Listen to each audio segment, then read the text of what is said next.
Las Vegas, Nevada, December 31st, 2024. The loudest night of the year in a city engineered to obliterate silence. Across the Strip, every major casino has transformed into a synchronized celebration of excess, lights flashing in choreographed sequences timed to the second, champagne bottles popping in rhythm with countdowns broadcast on giant LED screens, confetti cannons primed to rain metallic streamers on thousands of partygoers who've paid premium prices to ring in the new year surrounded by strangers and spectacle. This is the culmination of months of planning by casino operations teams, a night when the normal rules of crowd control and security monitoring are stretched to their absolute limits by the sheer volume of intoxicated guests and the sensory overload of coordinated pyrotechnics. Inside the Aurora Sky Casino, a mid-tier property on the northern end of the Strip that punches above its weight during special events, the celebration is reaching its crescendo. 3,000 guests pack the main floor, crushed together in a mass of glitter and desperation, and forced joy that casino management has carefully cultivated through ticket sales and VIP packages. Cocktail servers navigate the chaos, carrying trays of overpriced drinks, their movements practiced and efficient despite the bodies pressing in from all sides. Security guards maintain positions along the perimeter, watching for the inevitable problems that emerge when you combine alcohol, gambling losses, and the weight of midnight expectations. The air itself feels electric, charged with anticipation and the particular energy that comes from thousands of people focused on a single moment in time. On an elevated booth overlooking the entire scene, bathed in purple and blue LED light that makes him appear almost ethereal, stands the man controlling this orchestrated madness. Jake Moreno, the casino's resident DJ for the past 6 years, moves behind his equipment with the practiced confidence of someone who's commanded countless crowds through their most emotional moments. His headphones rest around his neck between transitions. His hands dance across mixers and controllers with fluid precision, cueing the next track, adjusting levels, building toward the moment everyone came for, the countdown to midnight that will define their entire evening. The crowd doesn't know his name, but they trust him completely in this moment. They trust that he'll deliver the perfect soundtrack to their manufactured memories, that he'll drop the beat precisely as the clock strikes 12, that he'll make them feel like they're part of something significant, something they'll remember and talk about and post about, until the moment becomes less about the actual experience and more about proving they were there. What none of them realize, not the guests shouting along with the music, not the casino management watching from climate-controlled surveillance rooms 3 floors above, not even the security teams monitoring the floor for signs of trouble, is that the man controlling the music has also just silenced the casino's security systems in a specific, carefully calculated way. That the countdown they're all participating in, this collective ritual they've gathered to experience together, is timing something far more valuable than a musical moment.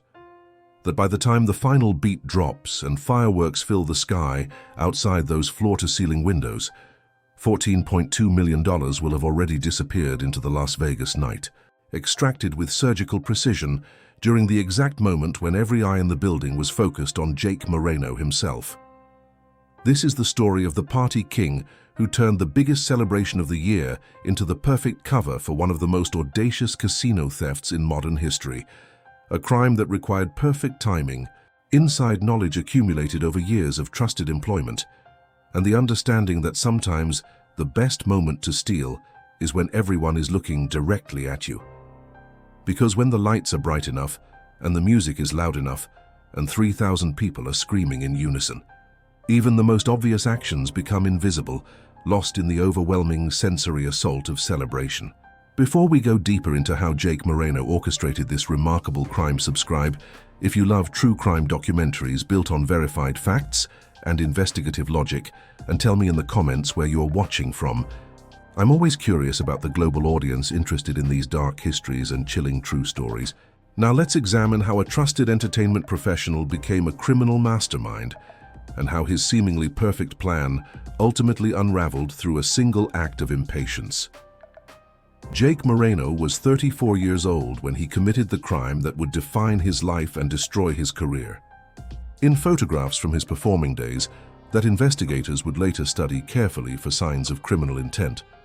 He appears exactly as you'd expect a Vegas casino DJ to look, deliberately styled in ways that suggest both professionalism and rebellion, wearing neon jackets in colors that photograph well under club lighting, maintaining carefully groomed facial hair that broadcasts the image of a creative professional, sporting expensive headphones worn as much for brand identity as actual function. It's the aesthetic of someone who's made performing into their entire personality, who understands that in Las Vegas, the line between person and persona must remain deliberately blurred. Jake had been working for the Aurora Sky Casino for 6 years before the theft, building a reputation as reliable talent who understood the specific, often counterintuitive requirements of casino entertainment. This wasn't club DJing in the traditional sense, where success is measured by underground credibility or cutting-edge music selection or the kind of artistic integrity that matters in certain circles. Casino DJing was fundamentally different. It was about reading rooms full of tourists and high rollers who expected familiar hits, about knowing when to energize the crowd and when to dial back the intensity, about creating an atmosphere that encouraged guests to stay on the gaming floor spending money, rather than leaving for other venues or returning to their rooms. The psychology was subtle but critical. Too much energy, and people danced instead of gambled. Too little, and the atmosphere felt dead, driving guests elsewhere. He'd started in smaller venues scattered throughout Las Vegas, working his way through the competitive ranks of local entertainment, with the patient determination of someone who understood that success in this city required both talent and persistence. That overnight success was a myth and real careers were built through years of consistent work. He'd done residencies at off-strip casinos where the crowds were smaller and the pay was modest, taking whatever gigs were available to build experience and contacts. He'd taken corporate events and private parties and the kind of wedding receptions and convention entertainment that paid bills but didn't build reputation or advance careers. Eventually, his consistency and professionalism had earned him the Aurora Sky contract in 2018, not the most prestigious venue on the Strip by any measure, not the Bellagio or Wynn or Cosmopolitan, where celebrity DJs commanded six-figure fees, but steady work with decent pay, and the kind of visibility that could lead to better opportunities if he continued performing well. The Aurora Sky valued Jake not just for his technical skills with equipment, but for his reliability in an industry where talent often came with attitude problems, substance abuse issues, or unpredictable behavior that created operational headaches for casino management. Jake was remarkably professional by comparison. He showed up on time, consistently sober despite working in an environment where alcohol flowed freely, always prepared with backup equipment and contingency playlists. He followed direction from casino management about music selection and volume levels, without the artistic resistance that some performers brought to commercial venues. He handled difficult crowds without creating incidents that required security intervention, maintaining control through music selection rather than confrontation. Over 6 years, he'd become trusted in the way that competent professionals in any field become trusted, not because anyone specifically celebrated his work with awards or recognition, but because he never gave management reason to worry, never created problems that required their attention, simply delivered consistent results, event after event. That trust, built slowly through thousands of hours of reliable work, extended far beyond his performing duties. Jake had been given access to the casino's entertainment control systems, the digital infrastructure that managed sound, lighting, and visual displays throughout the property. His credentials allowed him into technical areas where the equipment lived, into server rooms where audio files and lighting programs were stored, into spaces that most casino employees never saw and had no reason to access. This access was necessary for his work, certainly, but it also reflected the casino's confidence in him as someone who understood professional boundaries and wouldn't abuse the privileges his position granted. Casino security had conducted the standard background checks when he was hired, finding nothing concerning in his history. No criminal record, no financial red flags, no associations that suggested risk. Jake Moreno appeared to be exactly what he claimed, a working DJ trying to build a stable career in a notoriously unstable industry. What casino management didn't fully understand, what they had no reason to suspect, was how much Jake had learned during his 6 years of access to those systems, how he'd gradually mapped the connections between entertainment infrastructure and other building systems, studying the architecture with an attention to detail that went far beyond his job requirements. How he'd discovered that in older casino properties like the Aurora Sky, which had been built in the 1990s and renovated incrementally rather than comprehensively, the digital networks that controlled sound and lighting were sometimes integrated with power management systems in ways that created interesting vulnerabilities. Vulnerabilities that more modern properties with completely segregated systems would never possess. Jake had always been curious about how things worked, a trait that served him well as a technical professional. Not just the equipment he used directly, the mixers and controllers and speakers that were his daily tools, but the broader systems that kept casinos operational 24 hours a day.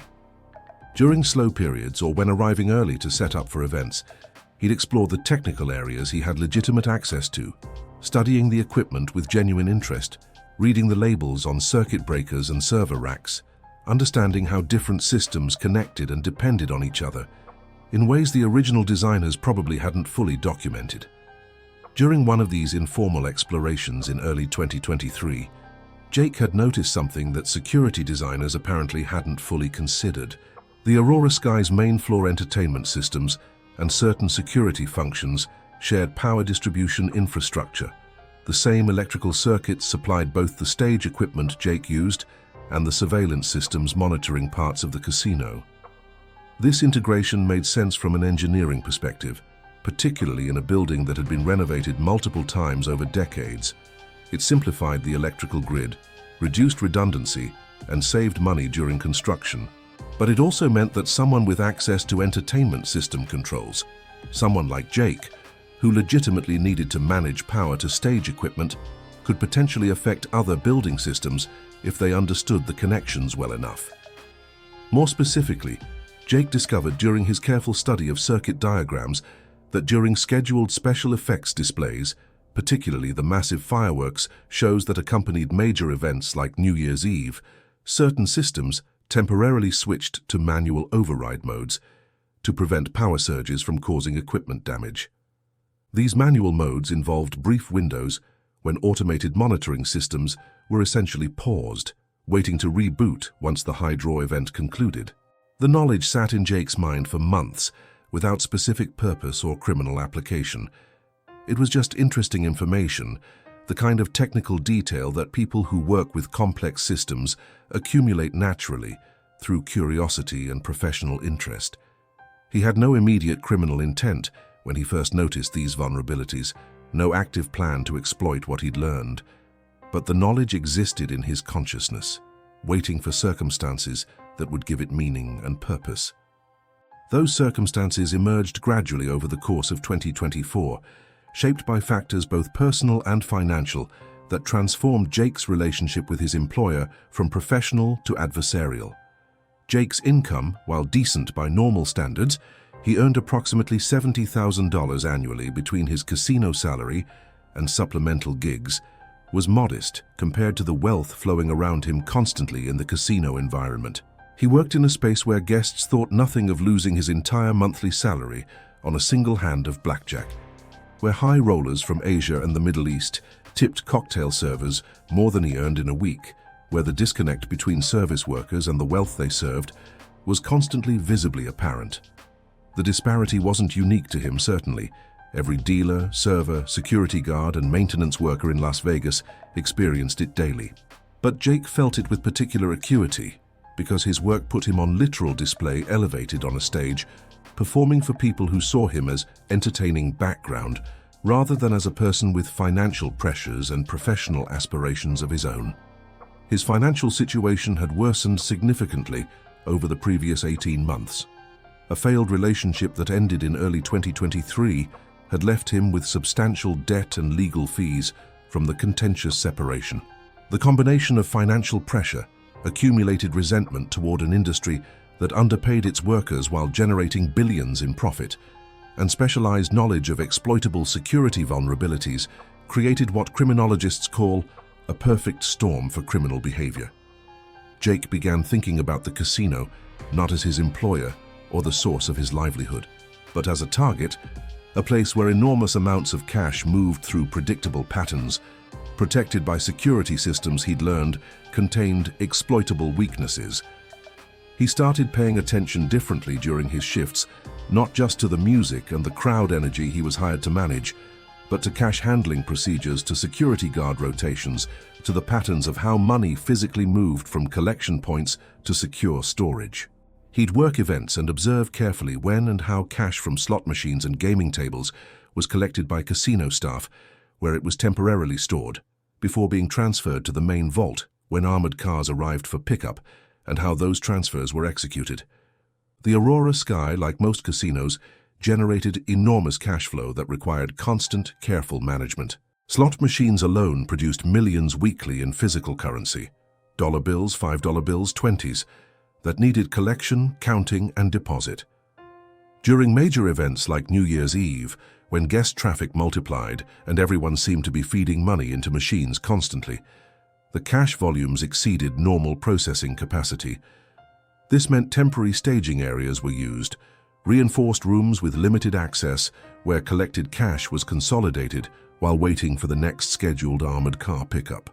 Jake learned through careful observation and casual conversations with facilities staff that these staging areas, essentially intermediate security spaces, weren't as impenetrable as the casino's main vault, which was designed to be essentially impossible to breach. The staging areas were protected by electronic locks and limited access credentials rather than the absolute fortress-level security applied to long-term cash storage. The assumption built into this security design was that money would only be staged for a few hours during normal operations, and that the guards controlling access and the surveillance systems monitoring the spaces provided sufficient security for short-term storage. That assumption, Jake began to realize through his technical knowledge, might be vulnerable during the chaos of a massive event like New Year's Eve, when normal security protocols were strained by the demands of crowd management and the various complications that inevitably emerged when thousands of intoxicated guests celebrated simultaneously.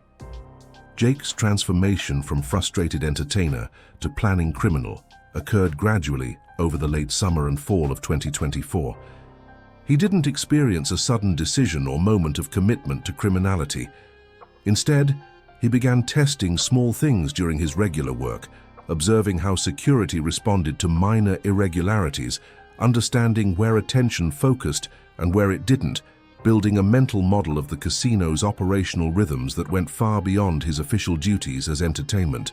The idea that would eventually cost the Aurora Sky Casino over $14 million began forming in Jake's mind around October 2024, approximately 2 months before New Year's Eve.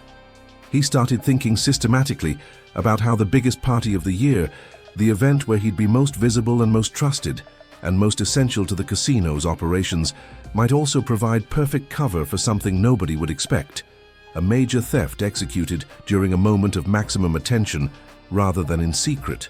He began considering how the chaos and spectacle and overwhelming sensory assault of a New Year's celebration might mask activities that would be immediately obvious under normal circumstances, how the very things that made the event successful, entertainment, might create blind spots in security awareness. Jake understood something fundamental about human attention and perception that would become central to his plan. When a loud enough stimulus exists, when the sensory environment becomes overwhelming, everything else becomes effectively invisible to human observers. When music is thundering at concert volume, and lights are flashing in deliberate chaos, and crowds are screaming and fireworks are exploding outside, even trained security personnel struggle to maintain comprehensive awareness of their environment. The brain simply cannot process everything simultaneously when overwhelmed by stimuli.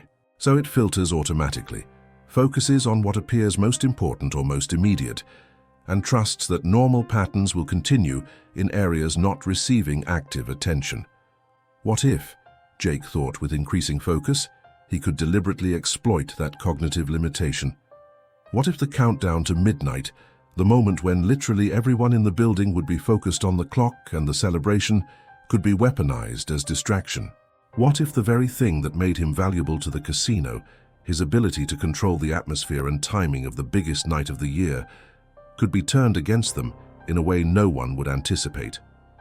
The plan began taking detailed shape through October and November 2024, with the kind of meticulous preparation and patient planning that separates successful criminals from those who fail through impulsiveness or insufficient attention to logistics. Jake started working through every element methodically, identifying specific requirements, understanding what he could accomplish alone and where he'd need help from others. He began testing the limits of his access more deliberately, staying late after events under legitimate pretexts, exploring areas adjacent to his normal working spaces, understanding exactly what was physically possible and what remained beyond his reach, even with his credentials.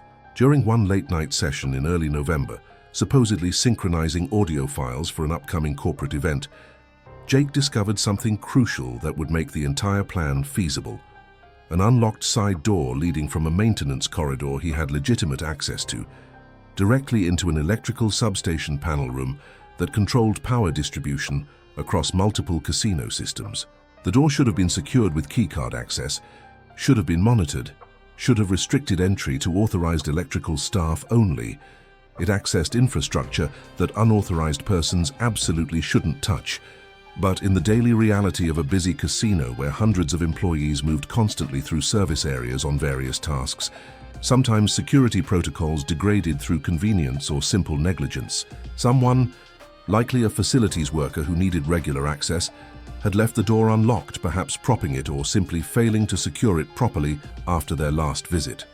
The substation room Jake entered contained the electrical panels that distributed power across multiple casino systems, and Jake, who'd been studying building infrastructure with obsessive attention for months, recognized immediately what he was looking at. The circuits that supplied the main floor entertainment systems where he worked, but also the connections and distribution lines to other building functions, including certain security elements tied to the same aging power grid. More specifically, after studying the panel labels carefully and cross-referencing them with building diagrams he'd accessed through his entertainment system, credentials, Jake identified the panel section that controlled power distribution to the upper staging vault level, the secure area where collected slot revenue was temporarily stored, awaiting armored car transfer. The security cameras monitoring that staging area, he realized, drew power from circuits that, due to the building's age and incremental renovations over decades, were part of the same distribution system Jake could theoretically access and manipulate through entertainment system controls or direct panel access. The vulnerability was suddenly, startlingly clear. If Jake could trigger a controlled power interruption to that specific circuit segment, if he could create a brief but complete loss of power to the security monitoring systems, the cameras watching the staging vault would lose power reboot and experience a gap in coverage. The gap would be brief, certainly. Backup systems would engage within minutes, according to the building's emergency protocols. But brief might be sufficient if someone was prepared to act during that exact window, if the timing was perfect and the execution was flawless. Jake took photographs of the substation panels with his phone, documenting circuit labels and switch configurations, capturing the information he'd need to plan the exact manipulation required. He began researching electrical systems more formally, reading technical manuals about power distribution and circuit protection, learning how to trigger localized interruptions without causing building-wide problems that would immediately draw attention and investigation. He studied the timing of backup system engagement, understanding exactly how long it would take for security monitoring to restore after a power event. The batteries would keep the cameras powered for about 30 seconds, then they'd shut down. Then the backup generator would need approximately 2 minutes and 40 seconds to start up and restore full power to affected systems. That was his window. 2 minutes and 40 seconds when the staging vault would be effectively unmonitored, when someone with the right access credentials could potentially enter, extract cash, and exit before surveillance restored. The technical knowledge and opportunity were critical elements, but they weren't sufficient for the crime Jake was planning. He couldn't be simultaneously performing on the main floor, maintaining his cover as the trusted DJ running the New Year celebration, and physically stealing cash from the staging vault. The distances involved and the timing required made it impossible for one person to execute both roles. He needed accomplices, people who could act during the window he created, people he could trust not to panic or fail or betray him afterward when the inevitable investigation began. This requirement forced Jake to make the choices that would ultimately prove his downfall, because the mathematics of conspiracy are unforgiving. Crime is exponentially easier alone. No one to betray you, no competing agendas, no need to split proceeds or manage conflicting personalities or worry about whether your partners will maintain discipline under pressure. But some crimes, by their nature and logistics, require coordination, and Jake's plan absolutely demanded that someone else handle the physical theft while he remained visible on stage, establishing an unshakable alibi through the testimony of thousands of witnesses and dozens of cameras. Jake spent several weeks during November carefully choosing partners for the crime, understanding that this selection was perhaps the most critical and dangerous element of the entire plan. He needed people with certain specific characteristics, some form of casino access that wouldn't seem suspicious, proven reliability and competence under pressure, nerves sufficient for felony theft, with potential decades of prison time at stake, and the psychological discipline to avoid obvious lifestyle changes afterward that would draw investigative attention.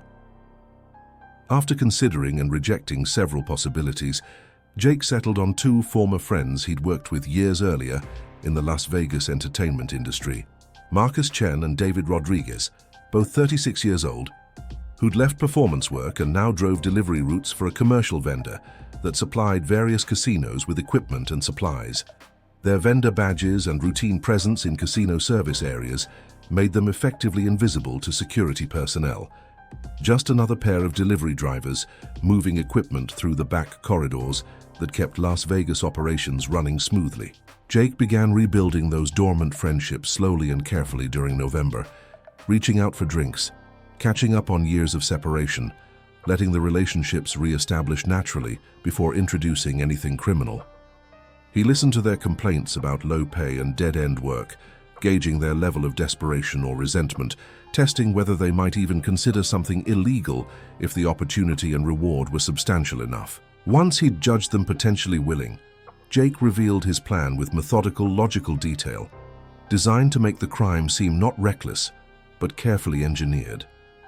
He described the New Year's Eve power interruption he could create, explained the staging vault location and typical contents, and outlined the approximately 3-minute window Marcus and David would have to enter, via service entrances, using their legitimate vendor credentials, quickly fill equipment bags with cash, and blend back into the chaos of the celebration before surveillance restored. He walked them through his reasoning, his technical knowledge, the specific vulnerabilities he'd identified, making the plan sound not like desperate criminality, but like a solvable problem he'd approached with professional thoroughness. The plan's linchpin, Jake explained, was a cloned entry card that would give them access to the staging vault itself. During a corporate event in mid-November, Jake had engaged a facilities manager in casual conversation long enough to surreptitiously scan the manager's access badge with a small RFID reader device readily available online that captured the card's digital signature. From that capture, using equipment and software that were surprisingly accessible to anyone with basic technical knowledge, he'd programmed a blank card that would functionally replicate the manager's credentials and open any door that manager could access, including the staging vault. Marcus and David had balked initially at the obvious risks, the potential decades in federal prison if caught, the difficulty of spending stolen money without detection, the moral weight of stealing from an employer, even if that employer was a wealthy casino. But Jake walked them through his contingency planning with impressive thoroughness, explaining how the holiday chaos would provide cover, how the power interruption would be blamed on the electrical demands of the fireworks show, how his own presence on stage during the exact moment of theft would confuse any investigation, and most convincingly, how his willingness to be the most exposed person in the entire scheme demonstrated his confidence that the plan was sound. Jake's promise to be performing in front of 3,000 witnesses at the crucial moment, accepting maximum visibility and immediate suspicion if anything went wrong, convinced Marcus and David that this wasn't reckless desperation, but carefully calculated risk. The three men spent the remaining weeks before New Year's Eve preparing with obsessive attention to detail, meeting regularly at Jake's apartment to review every element, rehearse timing, and ensure everyone understood their specific roles completely. Jake built a comprehensive timeline accounting for every minute, from the moment Marcus and David entered the casino until they exited with the stolen cash. They studied detailed maps of the Aurora Sky's service corridors that Jake had obtained through his access to building systems, memorizing routes, and identifying backup paths in case primary approaches were blocked or compromised. They sourced professional-grade equipment bags, the kind used by technical crews, that would appear completely legitimate if anyone happened to see them and would hold substantial amounts of bundled cash. Jake also established the rule that would prove most important for avoiding detection. After the theft, they'd maintain absolute discipline about spending for at least 6 months, possibly longer. No sudden purchases, no lifestyle changes, no behavior that might suggest unexpected wealth to friends, family, or more importantly, to federal investigators who would certainly examine their finances once they became suspects. They'd launder the money gradually through small business transactions, real estate purchases made through shell companies, patient conversion processes that would take years but would avoid the obvious red flags that caught most criminals. The money wouldn't immediately change their visible lives. It would simply provide long-term security, eliminate their debts, enable modest improvements that could be plausibly explained through their normal incomes. During this preparation period through December, Jake continued his normal casino work without any behavioral changes that might later alert management or seem suspicious in retrospect. He performed at scheduled events with his usual professionalism, maintained cordial relationships with casino staff and management, continued building the trust that would be essential to the plan's success. He deliberately wanted no retrospective red flags, nothing that would make investigators later think they should have noticed something was wrong with Jake Moreno's behavior or attitude in the weeks before the theft. As December progressed and New Year's Eve approached, Jake initiated the final technical preparations that would make the plan executable. He began testing the power interruption mechanism with extreme care, conducting small-scale experiments during regular work to ensure he understood exactly how to trigger the localized blackout he needed without causing broader problems.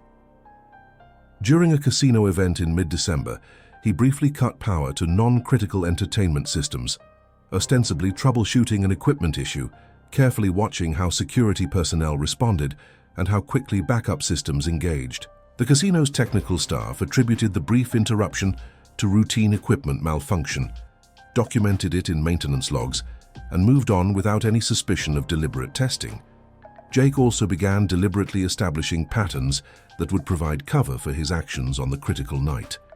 He started regularly accessing the unlocked substation panel room during late-night work, making his presence in that normally restricted area routine enough that if anyone happened to see him there on New Year's Eve, it wouldn't seem unusual or warrant questions. He'd enter the area carrying equipment, spend a few minutes ostensibly checking audio system power connections or reviewing circuit status, then leave. The behavior became normalized over repeated instances, filed away by anyone who noticed as just another aspect of Jake's thorough, professional approach to his technical responsibilities. By mid-December, the plan had evolved from theoretical concept to operational readiness. Marcus and David had secured their delivery schedules for New Year's Eve, ensuring they'd have legitimate, documented reasons to be in casino service areas during the optimal window. Jake had refined his power interruption technique through careful testing to the point where he could trigger it with split-second precision. The cloned access card had been tested on lower security doors around the casino, confirming it functioned properly and wouldn't raise alarms.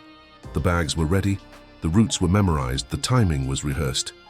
The final element was psychological preparation, ensuring all three participants understood the magnitude of what they were attempting and remained genuinely committed despite the risks. Jake held one final coordination meeting in his apartment on December 28th, 3 days before execution. They reviewed the entire plan one final time, addressed any remaining concerns or questions, and made a mutual pact about post-theft behavior. No contact between them for at least 3 months after the crime.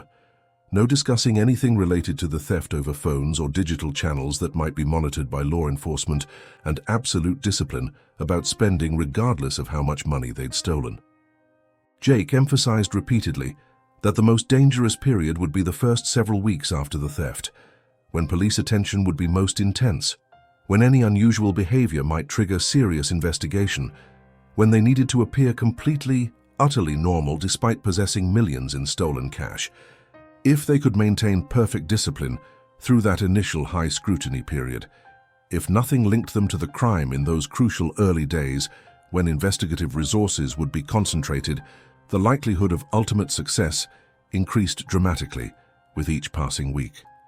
As December 31st arrived, Jake experienced not the anxiety or fear one might expect before committing a major felony, but rather a kind of focused calm.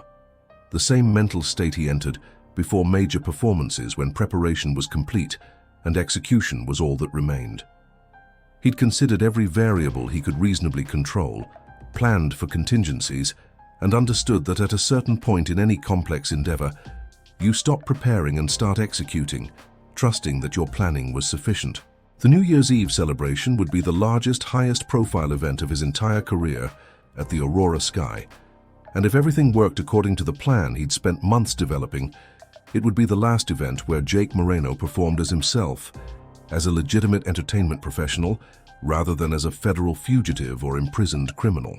The question that remained, the uncertainty that even perfect planning couldn't eliminate, was whether 3 men could maintain the discipline required to transform a successful theft into lasting freedom, or whether human nature would eventually betray the technical brilliance of the crime itself. December 31st, 2024, 11:00 p.m.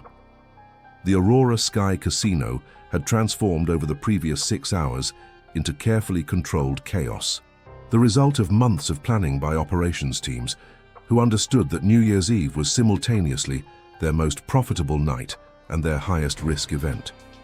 3,000 guests had been admitted through ticket tiers that determined their proximity to the main stage, where Jake would perform, and their access to premium bars, where top-shelf liquor flowed at inflated prices. Security personnel had been increased by 40% for the evening, maintaining positions throughout the space, watching for the inevitable problems that emerged when alcohol, gambling losses, and the emotional weight of midnight expectations combined. Casino management observed from climate-controlled surveillance rooms on the 3rd floor, monitoring both the celebration and the gaming operations that continued despite the spectacle, ensuring that even during the party, the fundamental business of extracting money from guests proceeded smoothly. Jake Moreno stood behind his equipment on the elevated DJ booth, approximately 12 feet above the main floor, bathed in purple and blue LED wash that made him appear almost otherworldly to the crowd below. He was building deliberately toward midnight with carefully selected tracks, maintaining high energy without peaking too early, reading the crowd's responses, adjusting levels and transitions in real time based on how people moved and reacted. He wore one of his signature neon jackets for the event, this one electric blue with subtle reflective details that caught the stage lighting in ways that would photograph well on the thousands of phones recording his performance. His headphones rested around his neck between transitions. His expression showed the focused intensity of someone completely absorbed in performance, giving no outward indication of the additional layer of activity happening beneath the entertainment. What no one watching could see, what the elaborate lighting and crowd chaos concealed completely, was Jake's secondary monitoring system. A phone mounted discreetly near his equipment, angled away from the crowd's view, showing brief text updates from Marcus and David, who'd arrived separately at the casino's service entrance approximately 40 minutes earlier. Their delivery credentials had been accepted without question by the security guard managing vendor access. It was New Year's Eve, unusual staffing, and supply needs were expected, and their names appeared on approved vendor lists. They'd logged in properly through the required system, moved their delivery van to the designated vendor parking area, and were now positioned in a service corridor approximately 60 feet from the staging vault, waiting in a maintenance closet for Jake's signal that the window was opening.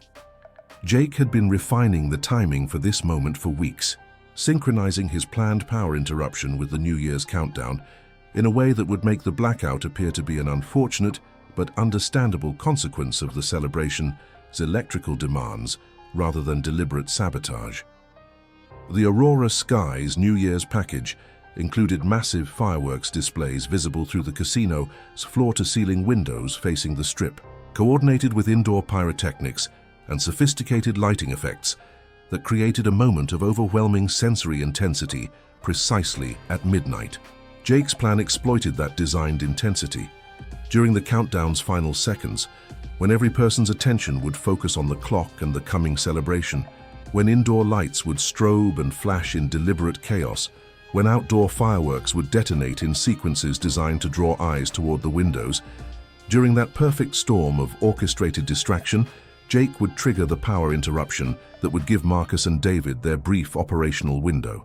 At 11:45 p.m., Jake sent the prearranged signal via text, a simple thumbs-up emoji that meant position confirmed, ready to execute. Marcus responded seconds later with the same symbol. David followed with a similar confirmation. Everything was in place. 3 men separated by hundreds of feet of casino space, connected by a plan months in development, waiting for a countdown to reach its final minute so they could execute a theft during the loudest, brightest, most public moment imaginable. Jake continued performing, transitioning between tracks with practiced fluency, occasionally speaking into the microphone to build anticipation for midnight, his voice booming across the space through the massive sound system. To anyone watching, security personnel, casino management, the 3,000 guests dancing and drinking below, he appeared completely focused on his performance, embodying the role he'd played hundreds of times before, showing no indication that he was simultaneously preparing to commit what would become one of the most talked-about casino thefts in Las Vegas history. At 11:50 p.m., Jake transitioned to his carefully pre-selected countdown music sequence, a building progression of tracks designed to increase energy systematically over the final 10 minutes leading to midnight. The crowd responded exactly as anticipated, dancing more intensely, raising their glasses toward the stage, beginning spontaneous early countdowns in their excitement. Security guards shifted positions slightly around the perimeter, preparing for the midnight moment when everyone would be celebrating simultaneously and minor incidents, spilled drinks, arguments, occasional fights, would spike predictably. Casino management in the surveillance rooms above noted the smooth progression of the event, satisfied that their planning and Jake's performance were combining to create the successful, profitable celebration they'd designed. At 11:55 p.m., Jake briefly left his booth in a movement he deliberately practiced and normalized during previous events. He appeared to be heading toward the backstage technical area to coordinate final countdown timing with the casino's event manager, a pattern he'd established during earlier celebrations to ensure audio and visual effects synchronized properly. This was expected behavior. Security personnel who noticed his brief absence attributed it to professional thoroughness, not to anything suspicious or concerning. But instead of proceeding to the event manager, Jake diverted smoothly to the nearby technical corridor, where the unlocked substation panel room was located, moving quickly but without obvious haste, maintaining the body language of someone handling routine technical business rather than someone about to commit sabotage. The corridor was essentially empty. Most casino staff were either managing the floor celebration or watching it unfold, and the areas behind the public spaces saw minimal traffic during major events. Jake entered the substation room he'd studied so carefully over the preceding months, approached the electrical panels whose circuits and connections he'd memorized completely, and prepared the specific sequence of switches that would trigger his planned interruption. The timing had to be absolutely perfect. Too early and the blackout would occur before the countdown's distraction reached its peak, potentially drawing immediate technical investigation. Too late, and Marcus and David wouldn't have sufficient time to enter the vault, collect the cash and extract before backup systems engaged and surveillance restored. Jake had calculated the optimal moment through weeks of study and rehearsal. Exactly 3 seconds before midnight, when the crowd would be screaming the final countdown numbers at maximum volume, when the first massive fireworks would detonate outside the windows, when indoor lighting would begin its programmed strobe sequence designed to create visual chaos. That precise moment would provide the deepest possible distraction, the point where even trained security personnel would struggle to notice anything unusual amid the overwhelming sensory assault. At 11:58 p.m., Jake returned to his booth after being gone less than 3 minutes. A brief enough absence that no one questioned it or found it concerning, long enough to complete his preparation of the power system manipulation. He resumed performing immediately, cueing the final countdown tracks, watching the digital clock on his equipment with the same focused attention he'd given to countless previous performances, except now the timing carried far more weight than musical precision. At 11:59 p.m., Jake initiated the countdown sequence itself, a special compilation track he'd created specifically for this event that incorporated a computerized voice counting down from 60 seconds, overlaid with building music and escalating sound effects designed to create mounting tension. The crowd joined immediately and enthusiastically, 3,000 voices shouting the numbers together in the kind of collective energy ritual that defined New Year's celebrations everywhere, creating the exact distraction Jake had planned for. The tension in Jake's chest during these final seconds was extraordinary, though his hands remained completely steady on the equipment, his body moving naturally to the rhythm, his face showing the performance joy that audiences expected. He'd trained himself for this moment, understood that the performance itself was his alibi, that any visible nervousness would be attributed to the natural pressure of delivering the perfect midnight moment to thousands of paying guests rather than to criminal intent. At 11:59:30 p.m., exactly on schedule, Marcus and David moved from their waiting position into the service corridor outside the staging vault. They'd timed their approach to arrive precisely when Jake's distraction would reach maximum intensity, when the brief window would open, minimizing their exposure in the corridors. They carried large professional equipment bags, the type used throughout Las Vegas for transporting tools and supplies that would hold substantial amounts of cash and appear completely legitimate if anyone happened to see them. Their vendor badges hung visibly around their necks. To any casino employee who might encounter them, they would appear to be exactly what their credentials claimed: delivery personnel conducting legitimate business during a major event, perhaps transporting supplies or equipment for the celebration itself. At 11:59:50 p.m., as the final seconds approached, the indoor lighting systems began their programmed sequence, creating the visual chaos that was part of the designed celebration experience. Strobes and colored lights flashed in deliberate patterns coordinated with the countdown voice, making normal observation of the space almost impossible, overwhelming the visual senses of everyone present. Outside the floor-to-ceiling windows, the first fireworks detonated in massive explosions, brilliant colors bursting against the night sky, drawing attention outward and temporarily stunning the senses of everyone watching. The casino had become exactly what it was designed to be, an environment of complete sensory overload where normal perception and awareness became effectively impossible. At 11:59:57 p.m., 3 seconds before midnight, precisely as he'd planned for weeks, Jake executed the sequence he'd carefully prepared in the substation room minutes earlier. The switches he'd positioned triggered a cascading power interruption to the specific circuits feeding the staging vault level, creating an electrical event that was designed to appear like an overload from the celebration's demands rather than deliberate sabotage. The interruption affected a carefully isolated section of the building's power grid, not so broad that it would cause obvious building-wide problems, but sufficient to cut power completely to the staging vault area and its associated security systems. The staging vault level lost power instantly and completely. Security cameras went dark, their feeds showing only black screens in the surveillance room above, where operators were momentarily distracted by the midnight countdown happening across all their monitors. Electronic locks defaulted automatically to their secure mode, remaining physically locked but no longer actively monitoring or recording access attempts through their digital systems. The backup generator, located in a separate building section, would engage according to its programmed sequence, but its startup process required 2 minutes and 40 seconds before power would fully restore to affected systems. That was the window, 2 minutes and 40 seconds when the staging vault would be effectively unmonitored and Marcus and David could operate without digital surveillance. At 11:59 p.m., as the crowd screamed one with 3,000 voices unified in that final second before midnight, as Jake raised both arms toward the ceiling like a conductor or a conquering hero, Marcus and David used the cloned access card at the staging vault entrance. The card reader, running on its emergency battery backup rather than main power, processed the credential and found it legitimate, a valid facilities manager access signature that the system had no reason to question or flag.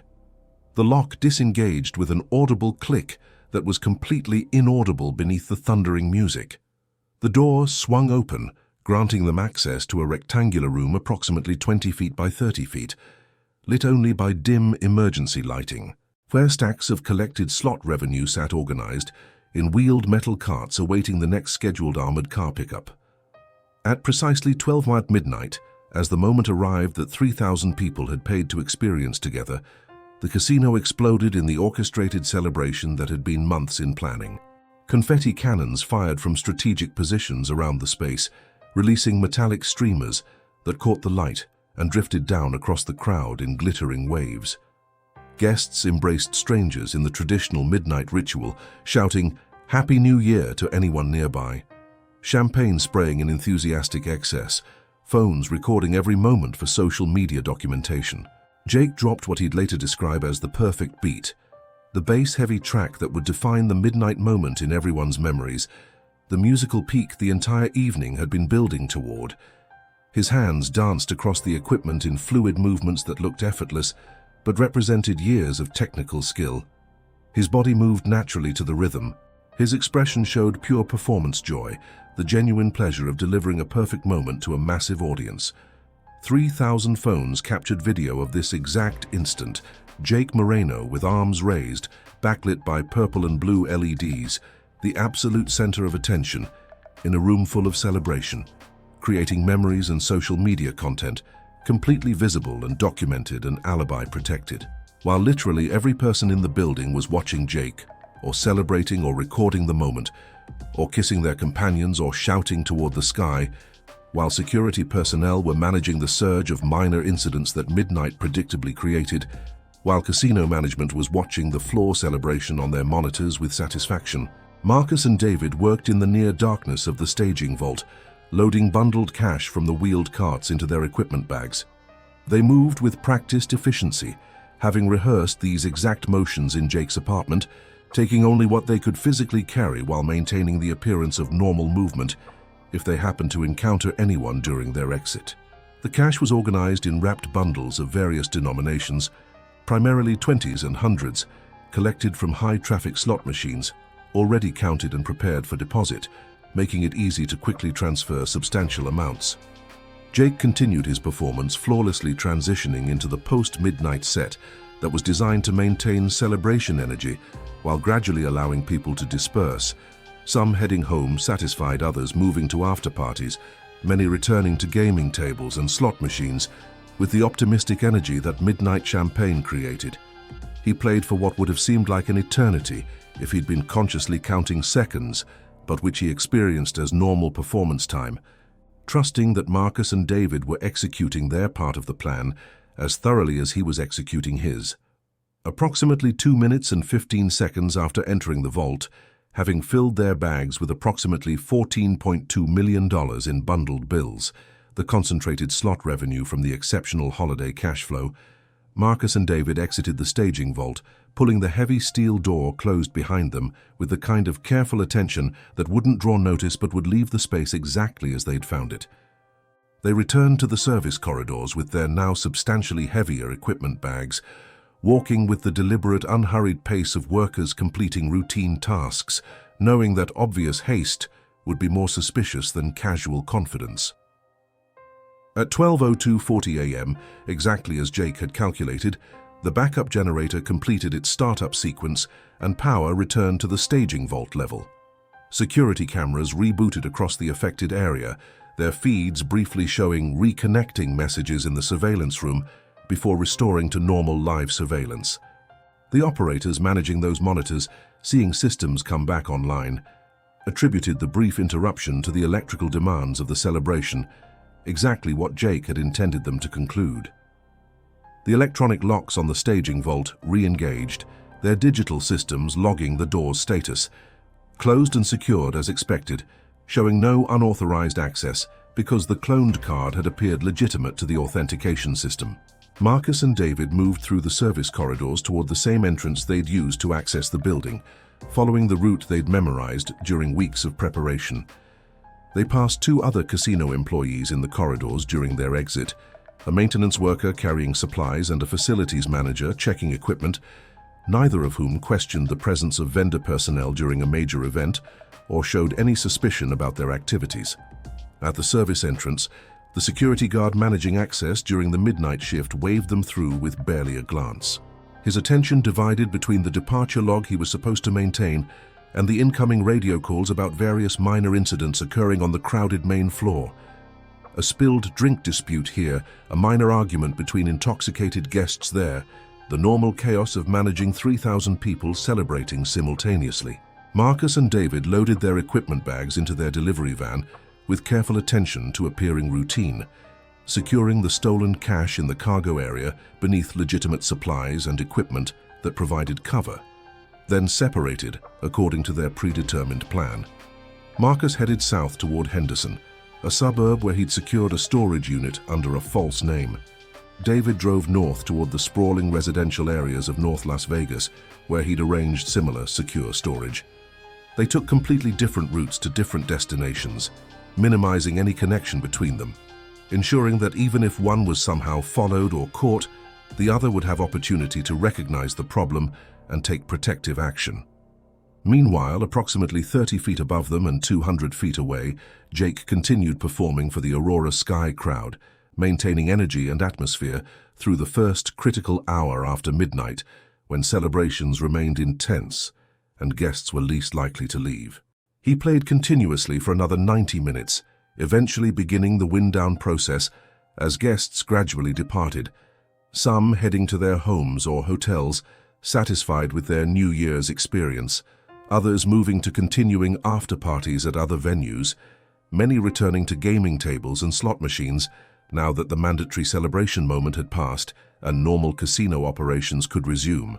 At 1:45 a.m., Jake finished his set with the same professional routine he'd followed dozens of times before, powering down equipment in proper sequence, coiling cables, packing his personal gear.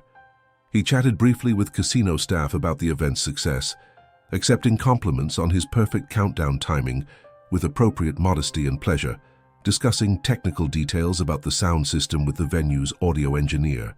He loaded his equipment into his car with the same methodical care he always showed, treating expensive electronics properly, then drove home to his apartment in a residential neighborhood several miles from the Strip, arriving around 2:30 a.m., genuinely exhausted from the physical and psychological demands of performance, combined with the massive adrenaline surge of simultaneously committing a major felony in front of thousands of witnesses.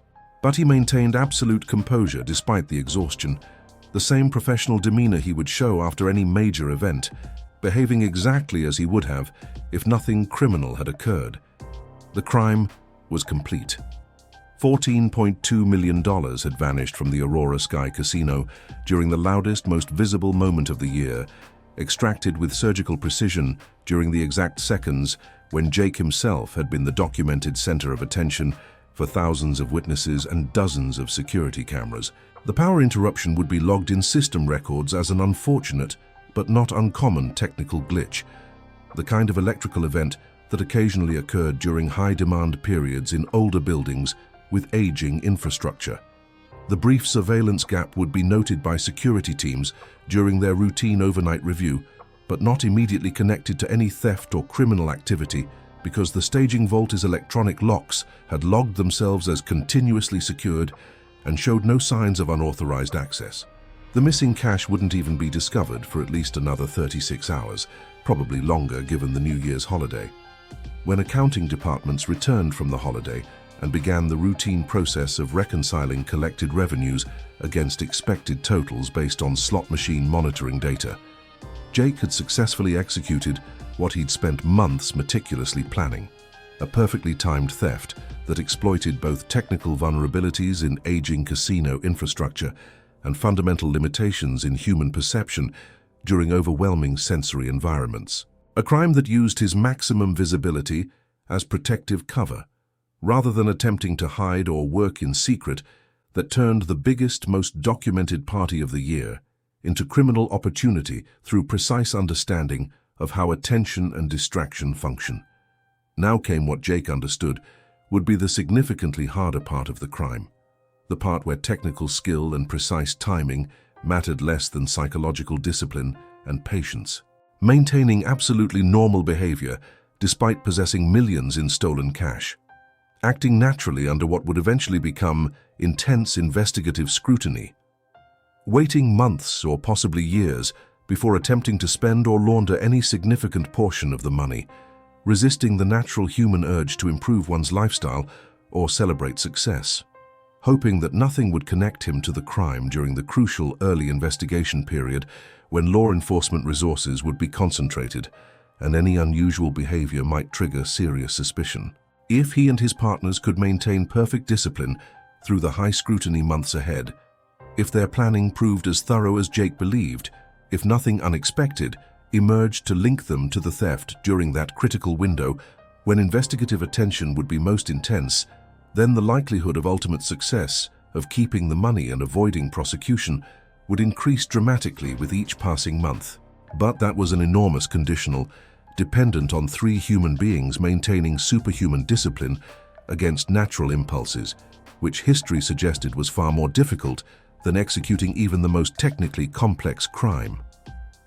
For 48 hours after the theft, a period that felt to Jake like an eternity compressed into days, the Aurora Sky Casino continued its normal operations, completely unaware that over $14 million had vanished from their secure staging area during the New Year's celebration. The delay between crime and discovery was precisely what Jake had predicted, based on his understanding of casino operations, created by the combination of holiday chaos accounting department backlogs and the institutional assumption that any revenue discrepancies would ultimately be explained by recording errors or delayed processing rather than actual theft. The discovery occurred on the morning of January 2, 2025, when the casino's accounting department returned from the New Year's holiday and began the routine but complex process of reconciling slot revenue collections against expected totals based on real-time machine monitoring data that tracked every dollar inserted into every slot machine across the casino floor. The numbers didn't match in a way that immediately seemed concerning. Specifically, approximately $14 million that had been collected from main floor slot machines during the New Year's weekend, a massive amount generated by the exceptional holiday traffic, appeared to be missing from both the armored car pickup logs that documented cash transfers to banking institutions and the internal vault transfer records that should have shown the money being moved to long-term secure storage. The initial institutional assumption was clerical error, which was understandable given the complexity of cash handling during major events. Perhaps the cash had been logged incorrectly in one system or another. Perhaps it had been included in a different transfer batch than usual. Perhaps the discrepancy reflected some combination of timing differences and documentation mistakes that would resolve once everything was properly traced. But as accountants dug systematically deeper, tracing every documented transfer and cross-referencing all collection logs across multiple systems, the conclusion became increasingly unavoidable. The cash had been physically removed from the staging vault at some point during the New Year's period without any corresponding authorized record of transfer, pickup, or deposit. Money that should have been in secure storage was simply gone from the documented chain of custody. Casino security was immediately alerted to the discrepancy, and the surveillance team began the standard process of pulling footage from cameras monitoring the staging vault area during the entire relevant time frame, expecting based on historical precedent to find evidence of internal theft by authorized personnel, a security guard or facilities worker with legitimate access who'd exploited their position to skim cash. What they found instead significantly complicated the investigation. The security cameras monitoring the staging vault had experienced a complete power interruption during the midnight countdown period, creating a surveillance gap that lasted from approximately 11:59:57 p.m.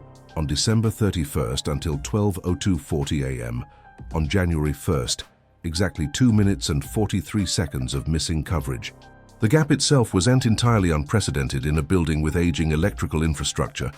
Power events occurred occasionally during periods of exceptional demand, and the Aurora Sky systems were old enough that minor glitches were considered unfortunate but normal operational issues. However, the timing was extraordinarily, almost impossibly suspicious.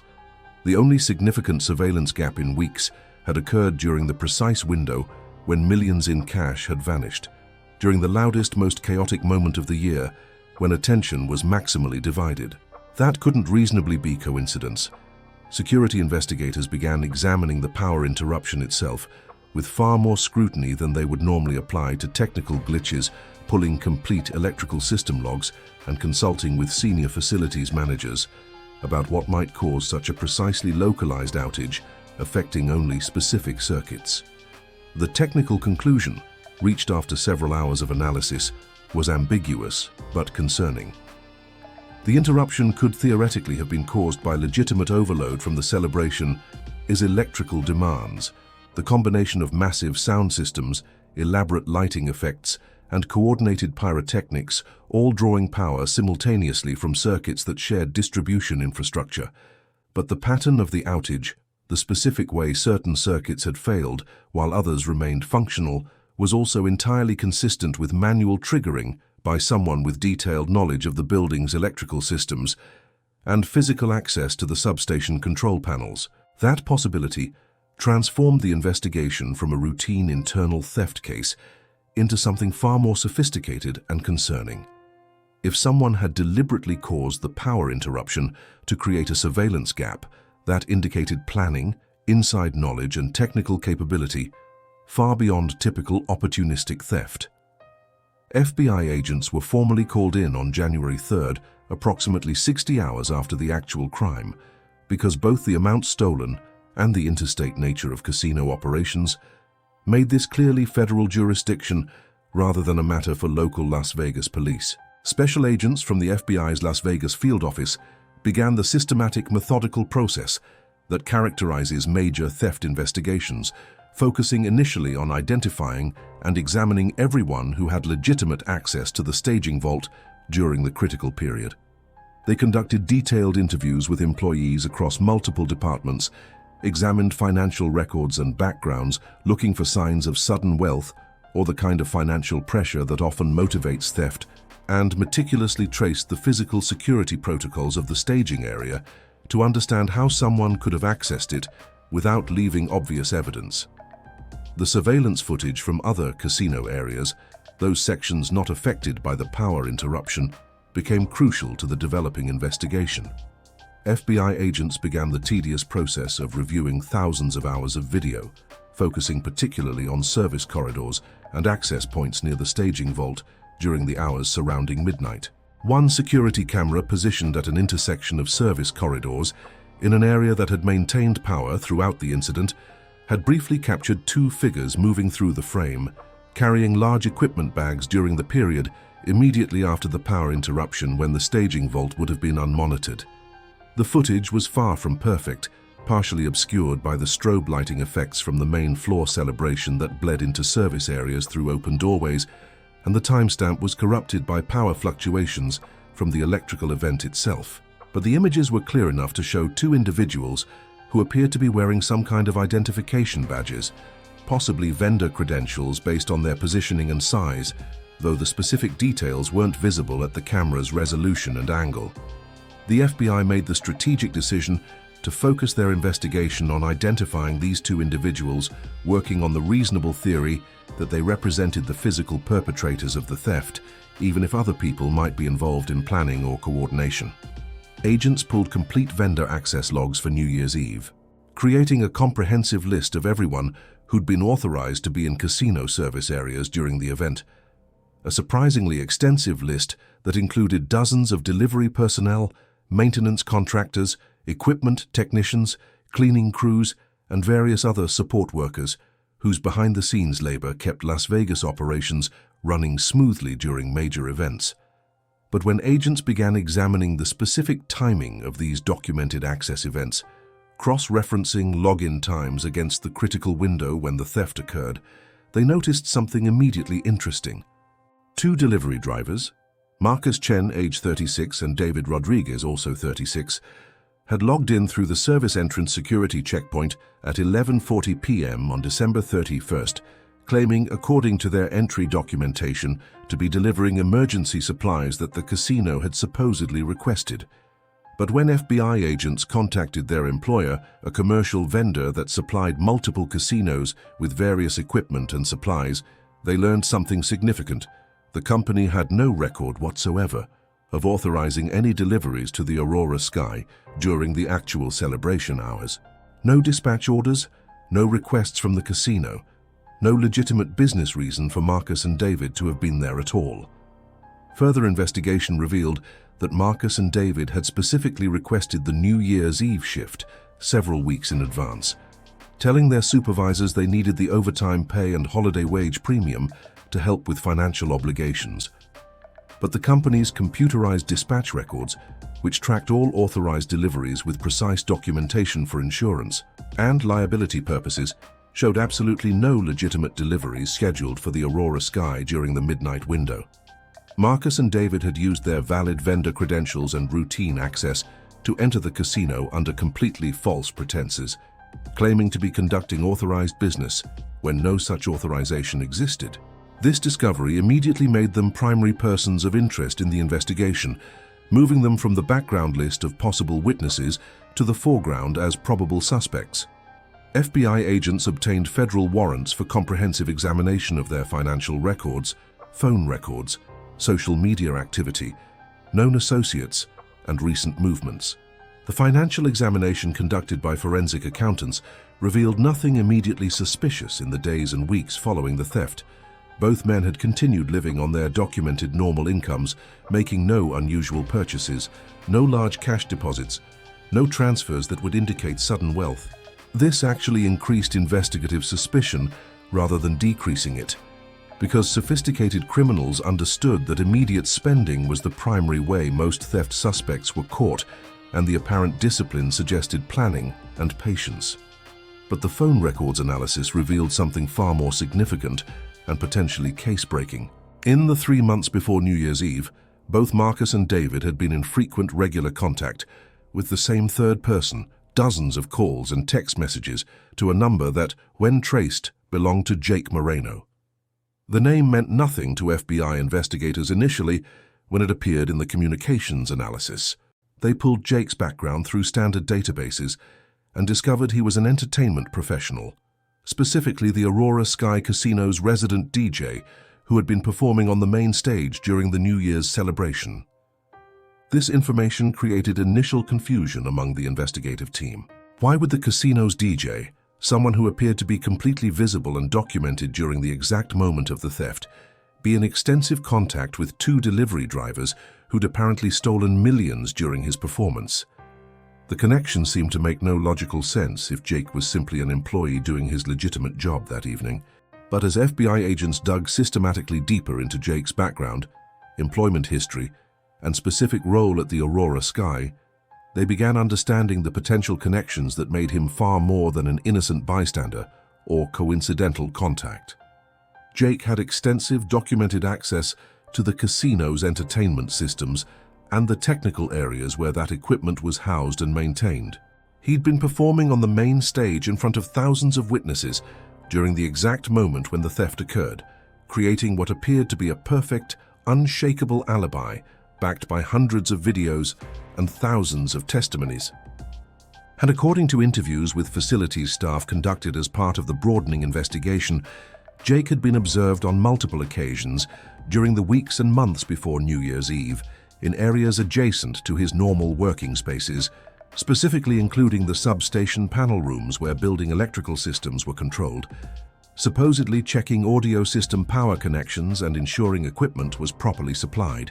The FBI requested and received complete surveillance footage of Jake's movements throughout the entire New Year's Eve event, not just the main stage performance that was already extensively documented, but his activities in all areas of the casino where security cameras had captured him.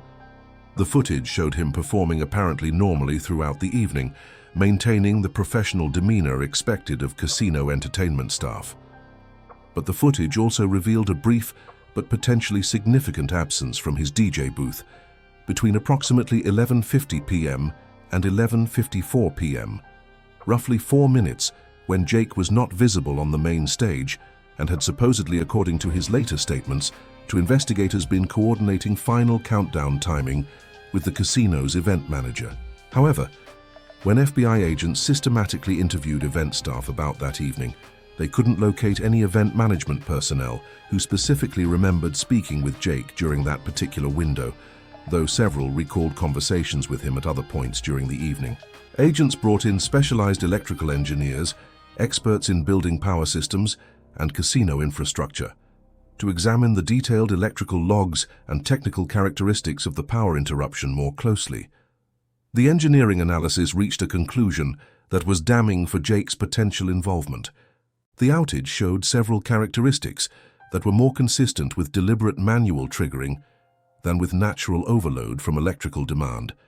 The specific pattern of which circuits failed and which remained functional, the timing of the cascade, and the precision of the affected areas all suggested that someone with substantial technical knowledge of the building's electrical distribution systems had deliberately caused the blackout rather than it occurring as an unfortunate accident.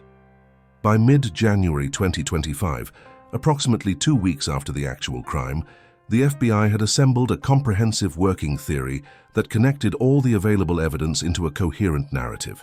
Jake Moreno, using his extensive technical access and knowledge of building systems accumulated over 6 years of trusted employment, had deliberately triggered a power interruption that created a surveillance gap.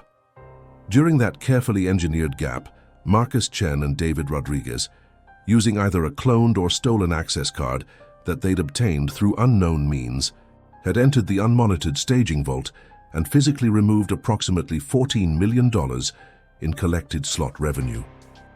The 3 men had clearly been in extensive contact during the months before the crime, suggesting planning and coordination.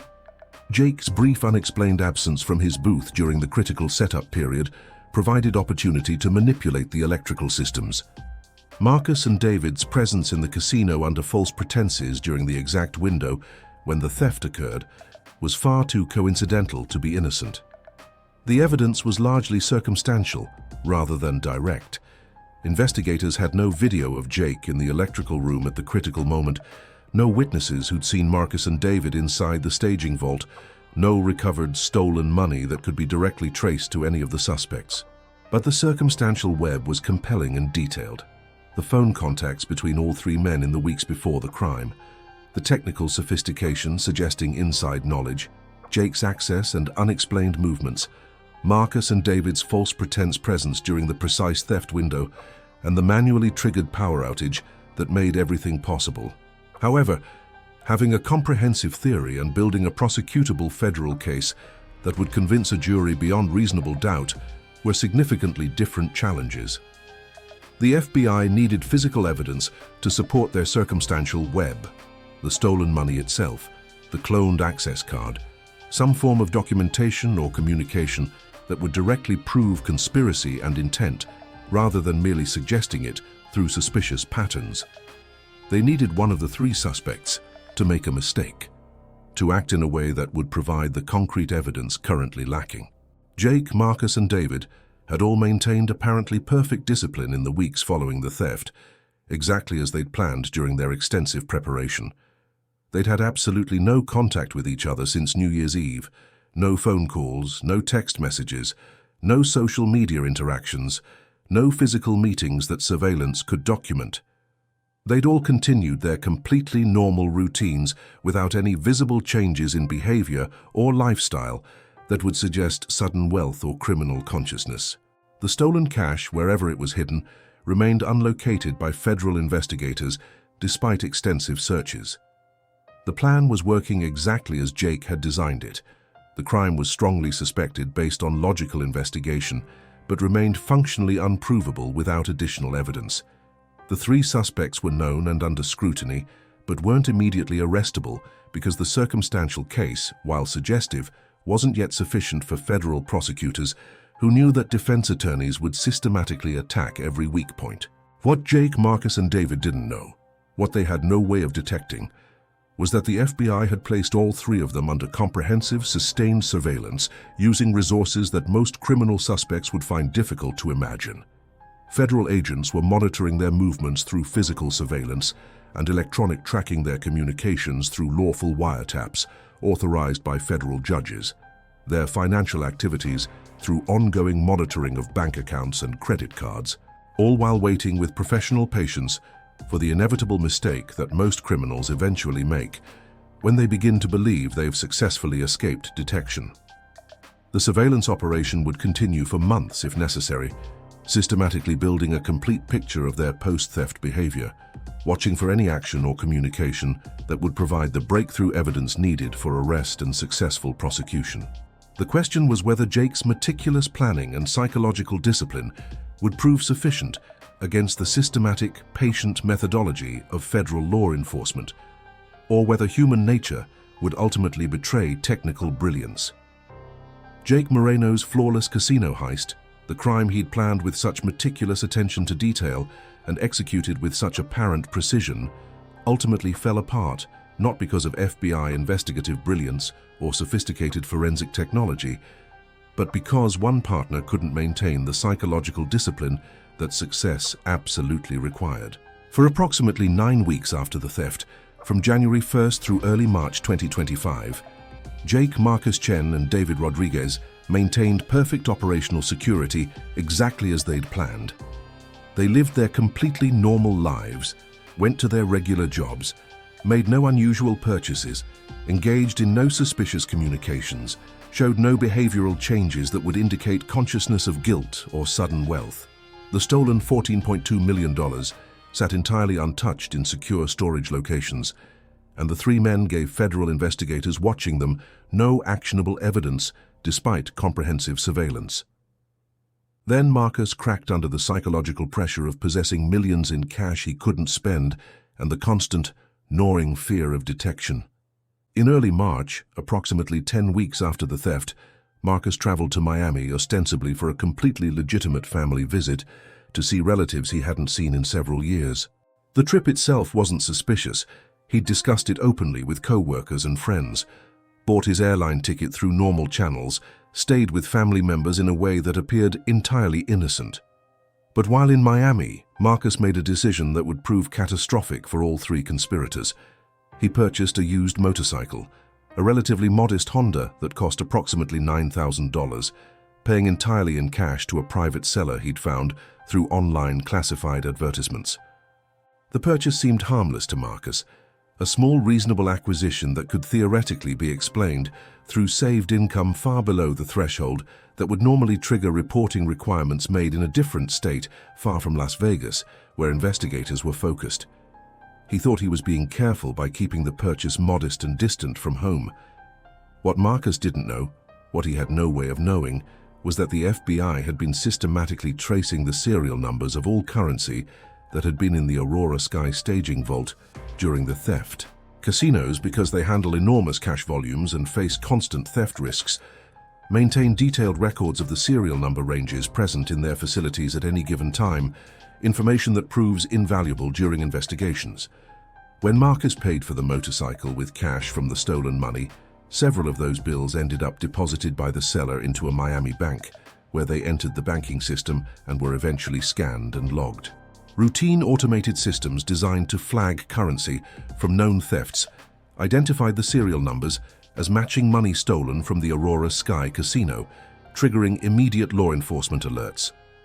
FBI agents traced the cash backward from the bank deposit to the motorcycle seller, who provided Marcus's name and description based on the bill of sale and title transfer documents. They verified Marcus's presence in Miami during the relevant dates through airline records and surveillance footage from Miami International Airport. They confirmed through financial analysis that Marcus had no legitimate source for $9,000 in cash given his documented income and expenses. The evidence was suddenly, dramatically direct rather than circumstantial. Marcus had been in physical possession of money stolen from the Aurora Sky Casino, providing the concrete link that federal prosecutors needed to move forward with arrests. On March 15, 2025, FBI agents executed coordinated simultaneous raids on all three suspects in carefully planned operations designed to prevent any of them from warning the others or destroying evidence. Tactical teams arrested Marcus at his home in Henderson at 6 a.m., securing him before he was fully awake and could react. They arrested David at his apartment in North Las Vegas at precisely the same moment. They arrested Jake at his residence approximately 20 minutes later, after ensuring that the first two arrests were secured and that Jake had no opportunity to receive warning through any communication channel. The raids yielded substantial additional evidence beyond the suspects themselves. At Marcus's property, agents discovered and seized approximately $3.8 million in cash, hidden in a storage unit he'd rented under a false name, stored in the same equipment bags they'd used during the theft. At David's location, they found another $3.4 million similarly concealed. At Jake's apartment, they didn't find significant amounts of cash, but they discovered something potentially more valuable for prosecution: detailed planning documents stored on an external hard drive that Jake had apparently been unable to bring himself to destroy, despite the obvious risk. The drive contained electrical system diagrams, timeline documents showing the minute-by-minute planning for New Year's Eve, notes about casino cash handling procedures, and perhaps most remarkably, a partially completed music track Jake had been working on, titled Silence Before Sunrise, that included audio samples of casino sounds, countdown celebrations, and what investigators interpreted as a cryptic artistic confession or memorial to the crime he'd committed. With the physical evidence overwhelming and the serial number connection impossible to explain through any innocent means, the prosecution's case became essentially unassailable. Federal prosecutors offered Marcus and David plea agreements in exchange for their complete cooperation and testimony against Jake, who was identified as the primary planner and coordinator who had exploited his trusted position to make the crime possible. Both men accepted the agreements, understanding that cooperation offered the only path to reduced sentences given the concrete evidence. Their detailed testimony provided prosecutors with a comprehensive narrative of how the crime had been planned, how Jake had identified the vulnerability and recruited them, how they'd prepared and executed the theft, explaining every element that physical evidence alone couldn't fully demonstrate. Jake, faced with overwhelming evidence, including his own planning documents and the testimony of his co-conspirators, had essentially no viable defense strategy. His attorney advised him that proceeding to trial would almost certainly result in conviction on all charges and would likely lead to a significantly harsher sentence than accepting a plea agreement. In May 2025, approximately 4 months after the theft, Jake entered a guilty plea to federal charges including conspiracy to commit theft, wire fraud related to the computer systems he'd manipulated, and aggravated theft from a gaming establishment. His sentencing hearing occurred in July 2025 in federal court in Las Vegas, where the proceeding provided a public conclusion to a case that had generated substantial media attention. The courtroom was filled with reporters, casino industry representatives, and interested members of the public curious about the New Year's heist, as media had dubbed it. During the hearing, Jake was given opportunity to address the court before sentencing, and he offered what struck many observers as a bizarre and tone-deaf statement that seemed to reveal his fundamental inability to comprehend the seriousness of his actions or feel genuine remorse. He described the theft as changing the rhythm of the casino system, using elaborate musical metaphors to characterize the crime as something artistic or creative rather than straightforwardly criminal. He spoke about how he'd orchestrated the theft the same way he would orchestrate a musical performance, how the timing and coordination represented artistic achievement, how the crime demonstrated mastery of both technical systems and human psychology. He never directly apologized to the casino, never acknowledged the broader harm his actions had caused to trust, and security systems never showed what the judge considered authentic understanding of why his betrayal of 6 years of trust was particularly egregious. The federal judge presiding over the sentencing rejected Jake's artistic framing entirely, describing the crime in her formal statement as cold, calculated greed dressed up in pretentious language. She emphasized that Jake had systematically betrayed trust built over years of employment, had exploited his position to steal from his employer, had corrupted 2 other individuals and drawn them into serious federal crimes, and had shown through his statements a concerning lack of genuine remorse or understanding of the harm he'd caused. She noted that crimes requiring this level of planning and technical sophistication demanded significant punishment to deter others with similar inside access and specialized knowledge from attempting similar betrayals. Jake received 23 years in federal prison, a sentence that would make him nearly 60 years old upon release, even with good behavior considerations. Marcus received 18 years under his cooperation agreement, a substantial reduction from what he would have faced at trial, but still reflecting the seriousness of federal theft charges. David received 19 years under similar terms. The sentencing meant that all 3 men would spend what remained of their 30s, their entire 40s, and portions of their 50s in federal custody, losing essentially the prime years of their lives to incarceration. Only approximately $7.4 million of the stolen $14.2 million was ever recovered, the cash seized during the arrest raids and initial searches. The remaining roughly $6.8 million, nearly half the total stolen amount, was never located despite extensive investigation and the cooperation of Marcus and David in providing information about storage locations.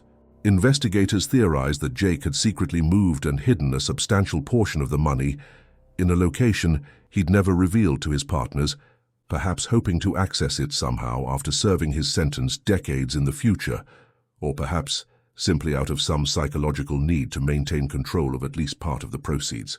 The unrecovered money remains officially listed as outstanding in FBI records, though after several years of investigation yielding no additional leads, active searching has essentially ceased. The Aurora Sky Casino, while not facing criminal liability since they were victims of the theft, did face substantial civil consequences from the incident.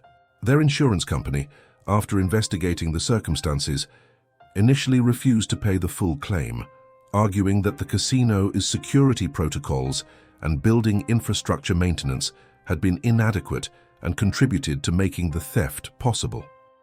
After extensive litigation, a settlement was eventually reached for partial compensation, but the Aurora Sky absorbed losses estimated between $4 and $7 million, depending on how various costs were calculated. The incident triggered a comprehensive industry-wide examination of casino security systems, particularly focusing on the integration between entertainment infrastructure and security systems in older properties.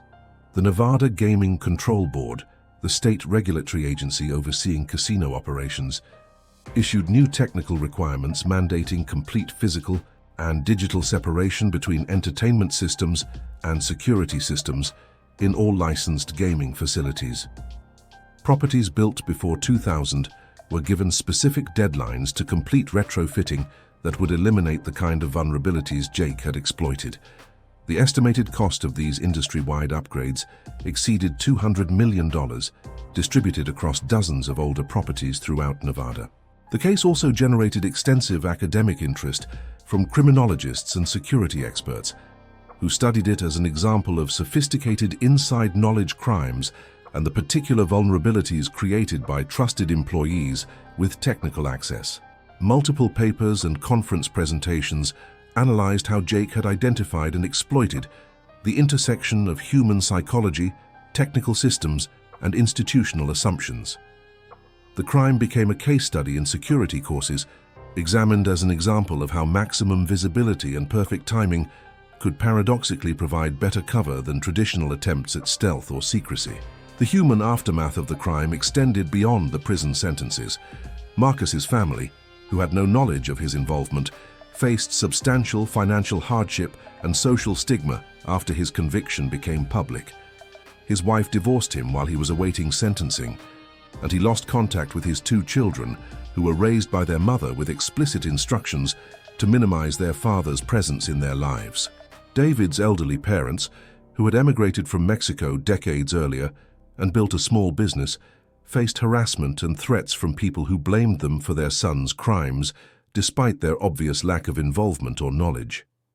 Jake's mother, already fighting cancer when he was arrested, died before his trial concluded, and he was denied compassionate release to attend her funeral due to flight risk concerns.